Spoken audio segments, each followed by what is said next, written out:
Hey guys, Lord Naren White here, the Holy Ghost, the one true God.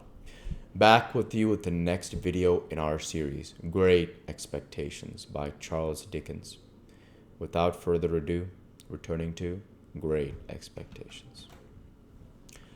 I released my hands as soon as I could and found that I was beginning slowly to settle down to the contemplation of my condition, what I was chained to, and how heavily became intelligible to me, as I heard his hoarse voice and sat looking up at his furrowed bald head, with its iron gray hair at the sides.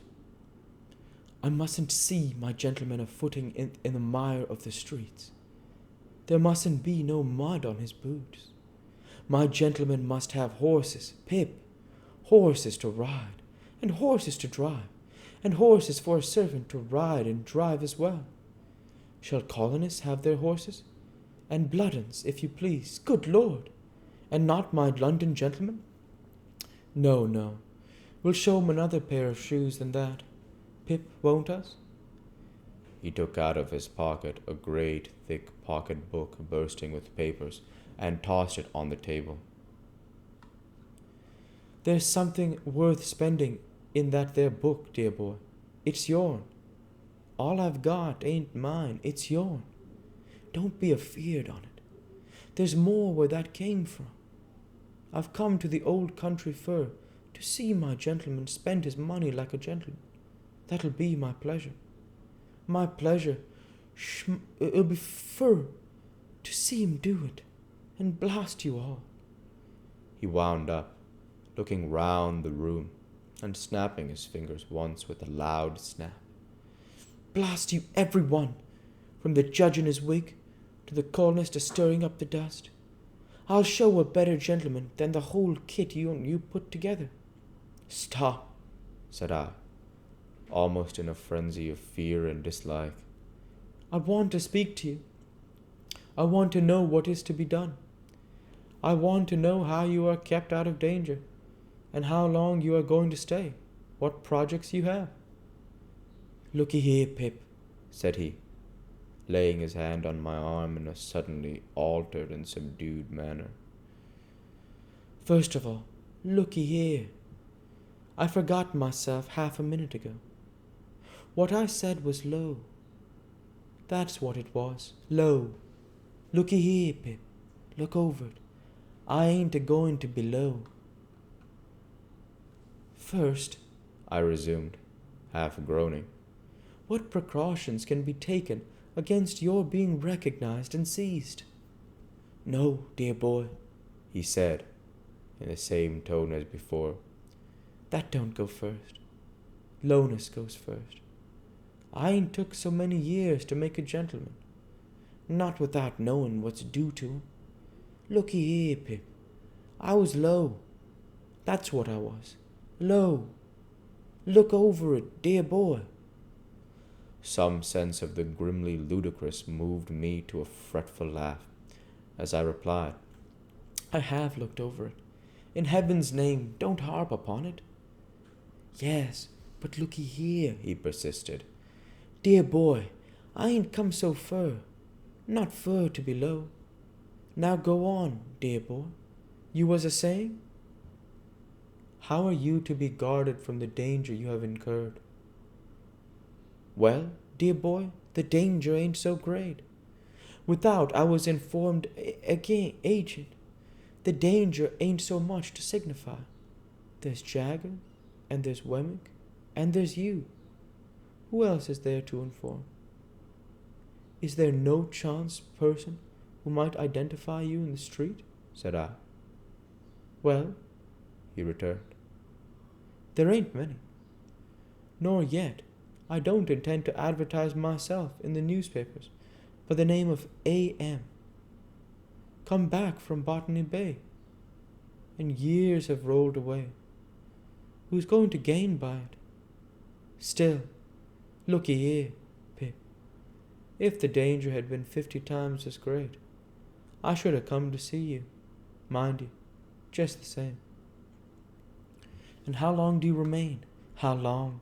Said he, taking his black pipe from his mouth and dropping his jaw as he stared at me.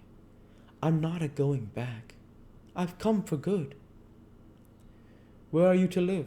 Said I. What is this to be done with you? Where will you be safe? Dear boy, he returned, there's disguising wigs can be bought for money. And there's hair powder and spectacles and black clothes, shorts and whatnot. Others has done it safe afore, and what others have done afore, others can do again. As to where and how of living, dear boy, give me your own opinions on it. You take it smoothly now, said I, but you were very serious last night, when you swore it was death. And so I swear it is death, said he, putting his pipe back in his mouth, and death by the rope, in the open street not far from this. And it's serious, that you should fully understand it to be so. What then, when that's once done? Here I am, to go back now. It'd be as bad as to stand ground, worse. Besides, Pip, I'm here, because I've meant it by you, years and years.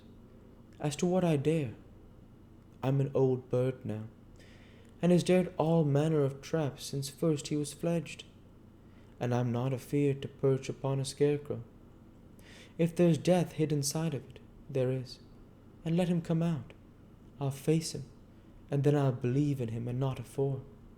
And now let me have a look at my gentleman again. Once more he took me by both hands and surveyed me with an air of admiring proprietorship, smoking with great complacency all the while.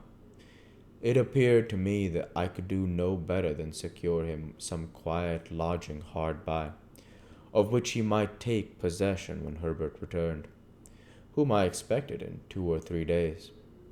That the secret must be confided to Herbert, as a matter of unavoidable necessity, even if I could have put the immense relief I should derive from sharing it with him out of the question, was plain to me. But it was by no means so plain to Mr. Provis.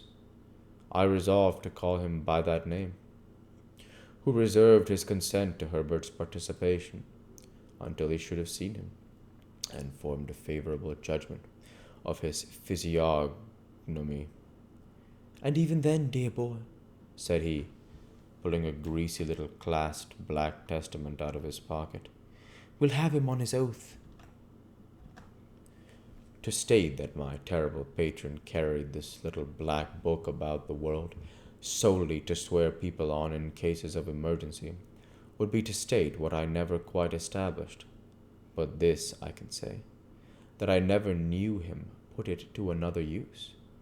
The book itself had the appearance of having been stolen from some court of justice, and perhaps his knowledge of its antecedents, combined with his own experience in that wise, gave him a reliance on its powers as a sort of legal spell or charm.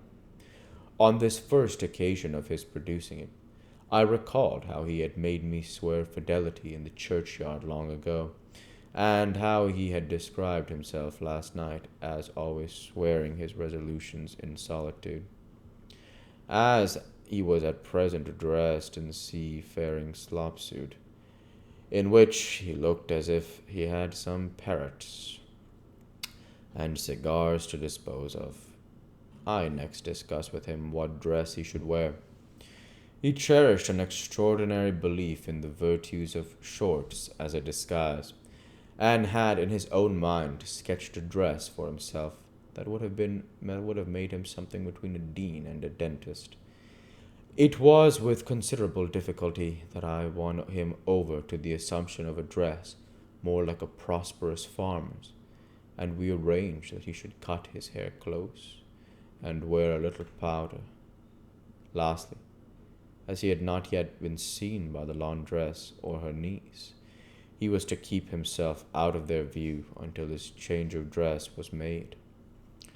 It would seem a simple matter to decide on these precautions, but in my dazed, not to say distracted state, it took so long that I did not get out to further them until 2 or 3 in the afternoon. we'll go ahead and stop there for this week. As usual, I want to say thank you for watching, and I hope you enjoyed. Please like, comment, and subscribe, as it greatly helps the channel. Light be with you all. Take care, and thanks again.